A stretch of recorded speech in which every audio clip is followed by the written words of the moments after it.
birləşmə odur ki, əsas tərəfi isim, sifət, say, zərf, əvəzliklə ifadə olunur. Amma şagirdlər isə sadəcə ismi yadlarına saxlayır. Baxın, bununla işimiz yoxdur. Burada nə yazılar yazsın, buna heç vaxt baxmırsınız. Buna baxırıq ancaq. İfadə vasitəsi o deməkdir ki, yəni bu nədən ibarətdir? Onun yerində nədir çıxış edən? Aydındır? Deməli, bax, məsələn, şagirdlərin ən ağıllısı, deməli, şagirdlərin 5-i, sonra buna nə deyək?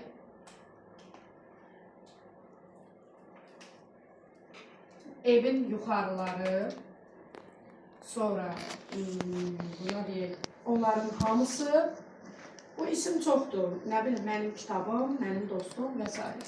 Baxın, ismi birləşmələr iki yerə bölünür. Təyini və qeyri təyini. Təyini odur ki, deməli, bu birinci tərəf, ikinci tərəfi təyin eləmək xüsusiyyətinə malikdir. Bu da üç yerə bölünür. Birinci növ, ikinci növ və üçüncü növ. Deməli, birinci növün birinci tərəfində 0, ikinci tərəfində 0. Bəs bu sıfırlar nədir? Ona baxaq. 0 deyəndə söhbət hal və mənsubiyyətdən gedir. Yəni, burada hal, yəlik hal, burada isə mənsubiyyətdən gedir söhbət. Bunlar burada olmadığına görə bu birinci növdür. Bunlar ağıllı şagird, sevimli uşaq, nə bilim, dəli kür, yaralı araz, hansı birini desəz olar. Birinci tərəfi necə, nə cür, hansı, neçə, nə qədər, neçənci suallarına cavab verə bilir. Yəni, təyin rolu oynayır cümlədə.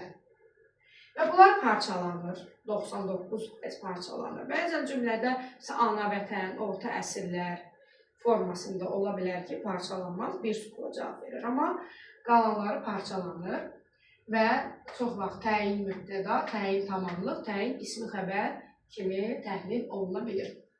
İkinci növ, bu olur birinci növ təyini söz birləşməsi.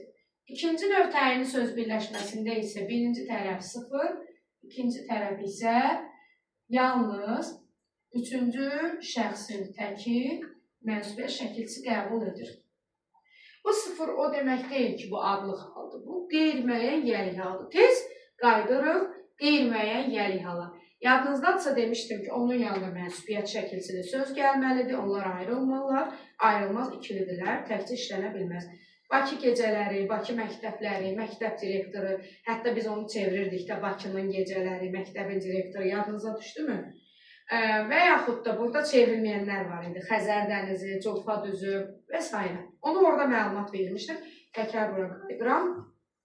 Bunu hardan bilirəm? Qarşıma belə bir birləşmə çıxır. Tutaq ki, Xəzər dənizi. Mən bilmək istəyirəm ki, bu hansı haldadır? Adlıqdır, yoxsa qeyri-müəyyən yəlikdir. Bunu hardan bilirəm? Avtomatik bura onun sözünü daxil edirəm, onun yerinə. Onun dənizi deyə bilirəmsə, deməli Xəzər dənizidir. Amma sual versəniz ki, ay müəllimə, Xəzərin dənizi olarmı? Olmaz. O çevrilmir. Amma çevrilməsə də ona adlıq hal deyə bilmərik. Çünki adlıq hal deyil. Bu ona görə tək işlənə bilməz ki, bu tək işlənsə avtomatik adlıq hal olacaq. Aydındır? Bu qeyri-müəyyən yəlik hal nə sualına cavab verir, başqa bir sualı yoxdur. Bu yaxşı bir yoldur, kitabda yoxdur. Onun sözünü qoyursunuz. Bunların arasına heç bir söz daxil olmur, yanaşı olurlar və onu rahatla tapa bilirsiniz. Amma bizim istisnamız var. Baxın, istisna bir ikisini tapmışdım, sağ olsun, 6-cı siniflərdə tapmışdım. Məsələn, versal sülh müqaviləsi. Əslində, versal müqaviləsidir, ikinci növdür. Amma arasına sülh sözünü də artırmaq olur. O söndürərsiniz. Sonra, deməli, Azərbaycan Respublikası varmı ikinci növ? Bir də var Azərbaycan Demokratik Respublikası, Qafqaz sıra dağları. Bax, bunlar arasına söz daxil olan, təkdən bir olan ikinci növ təyini söz birləşməsidir. Bunlar sintaktik təhlil zamanı, yəni mübtəda xəbər tapanda parçalanmırlar. Bunların arasında söz daxil olmur.